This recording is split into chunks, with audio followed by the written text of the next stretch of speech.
Hola amigos de YouTube, bienvenidos a otro vídeo de C. Carreón Márquez sobre medicina. Y bueno, este es un repasillo muy rápido sobre neurología, ¿de acuerdo? Cambiando de asignatura. Y bueno, vamos a ver un repaso muy rápido, tanto de unos conceptos básicos como lo que es la dominancia cerebral, algunas de las alteraciones de las funciones superiores, ¿de acuerdo? Y una tabla que la vamos a recordar rápido, y las divisiones del encéfalo. Luego os explicaré, pues por ejemplo, el troncoencéfalo y el diencéfalo, y el telencéfalo lo dejaremos para otro día. Bien, empezamos. Conceptos básicos. El sistema nervioso central, ¿de acuerdo? Está constituido por dos partes básicas, que son el encéfalo y la médula. Bien, el encéfalo y la médula van a estar rodeados por las meninges y van a estar bañadas por líquido cefalorraquídeo. Bien, a su vez, el encéfalo está protegido por el cráneo y la médula por la columna. Bien, en cuanto al sistema nervioso central, está constituido por unas células más pequeñitas llamadas neuronas. Las neuronas son de dos tipos, amielínicas o mielínicas. Las amielínicas son de conducción más lenta, mientras que las mielínicas contienen unas vainas, que son estas que pinto aquí, como nodos, que son vainas de mielina, y eso lo que hace es que aumenta la velocidad. Bien, una neurona, que es esto que pinto, tiene varias partes, tiene el cuerpo, tiene la dendrita y tiene este cordón largo, que es el axón, ¿vale? Como pinto aquí, esto sería el axón, esto sería el cuerpo, y las dendritas serían los pelitos estos. Estas serían las vainas de mielina. Bien, ¿qué hace la electricidad cuando pasa por aquí? Va saltando de nodo en nodo, es decir, de zona con mielina a zona de mielina. Eso aumenta la velocidad, es como si saltara un tramo. Bien, por lo tanto, esas neuronas que contienen mielina se llaman oligodendrocitos. Seguimos. El sistema nervioso central está constituido por una sustancia gris y una sustancia blanca. La sustancia gris en el encéfalo está constituido por la zona externa, sustancia gris, sustancia blanca por dentro.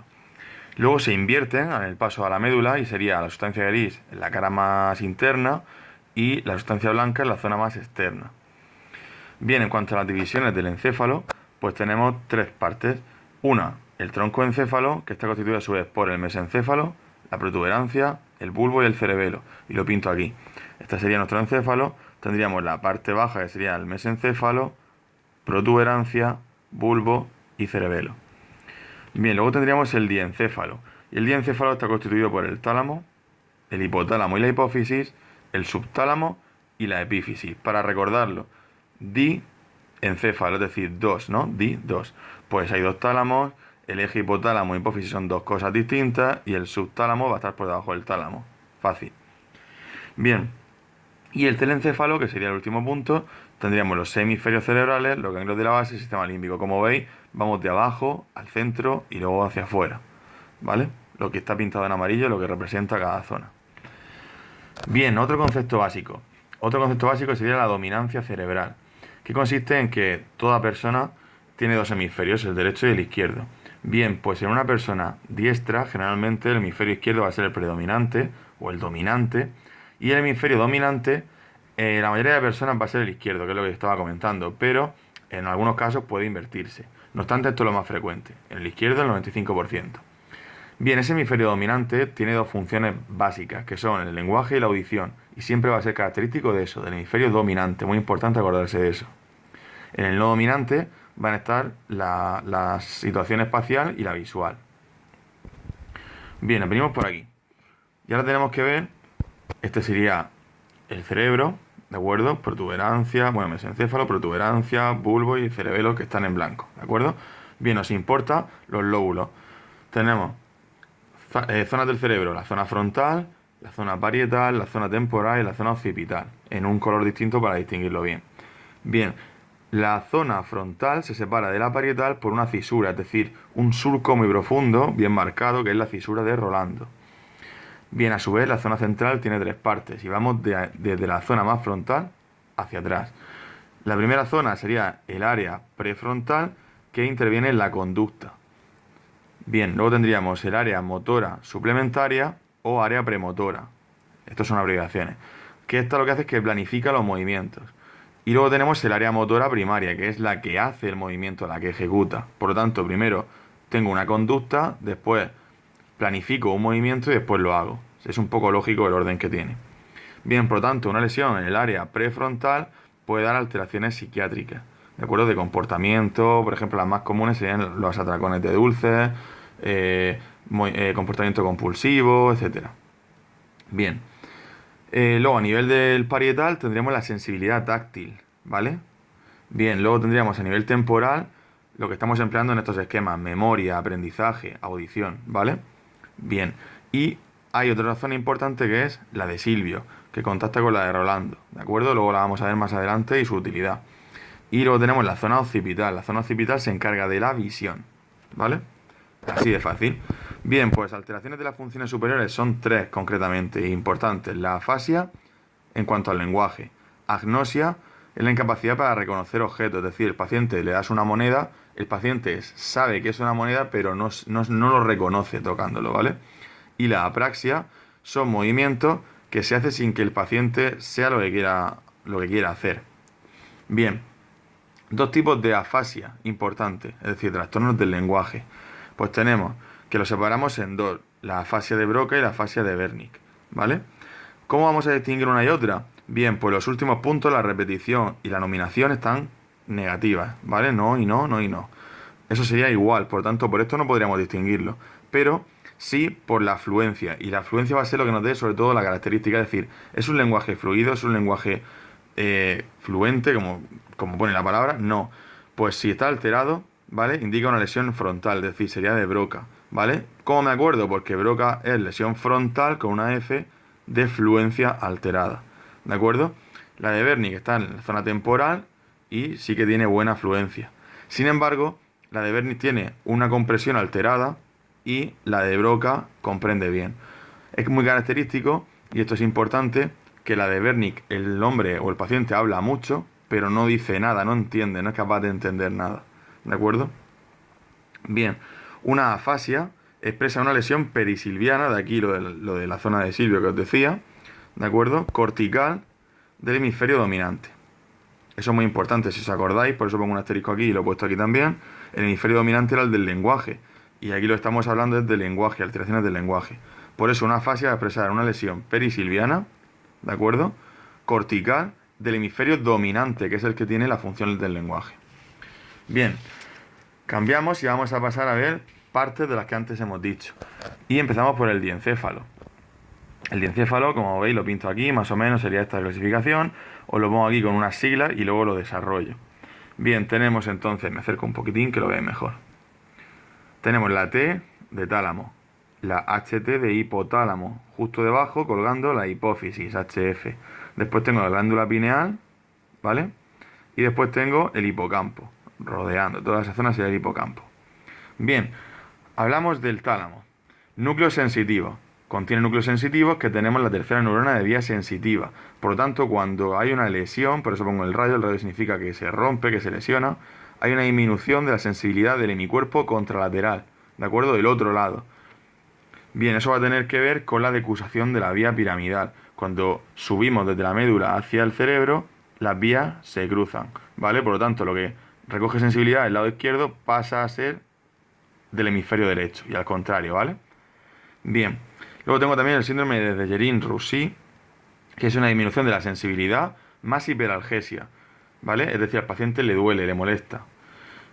Bien, ¿qué tenemos luego? Mano talámica, ¿de acuerdo? Eso se produce una alteración en la articulación basal, que está en flexión, y en la interfalángica, que está en extendida. Bien, también tenemos luego, aparte de los núcleos sensitivos, el cuerpo geniculado lateral, que se encarga de la vía óptica, y el cuerpo geniculado medial, que se encarga de la vía auditiva.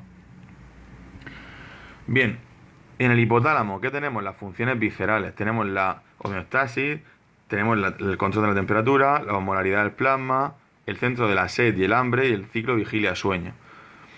Bien, bajamos y tenemos la glándula pineal, también se llama llamada epitálamo o epífisis. Se encuentra en la parte posterior del tercer ventrículo, por eso la pongo aquí.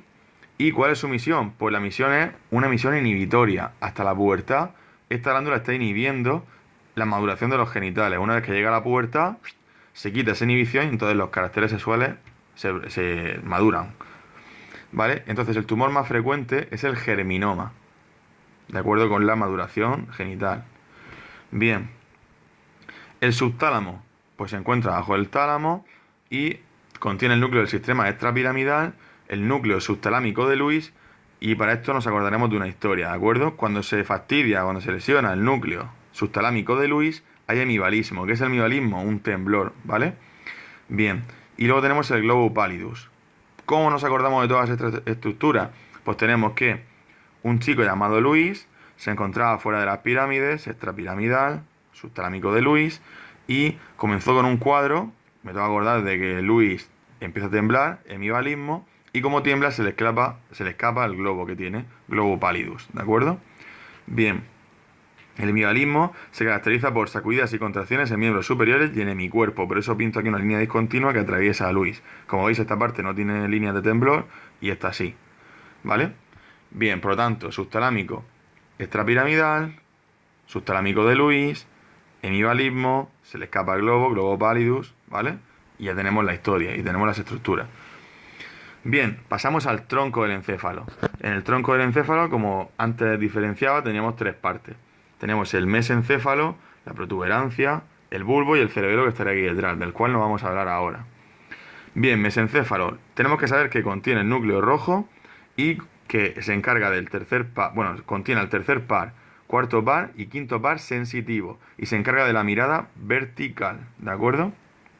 Bien, bajamos un nivel y tenemos la protuberancia y simplemente seguimos quinto, sexto, séptimo y octavo, ¿de acuerdo? Aquí empezamos tercero, cuarto, quinto, aquí seguimos quinto, sexto, séptimo y octavo, pero aquí cambia la mirada y es una mirada horizontal, ¿vale?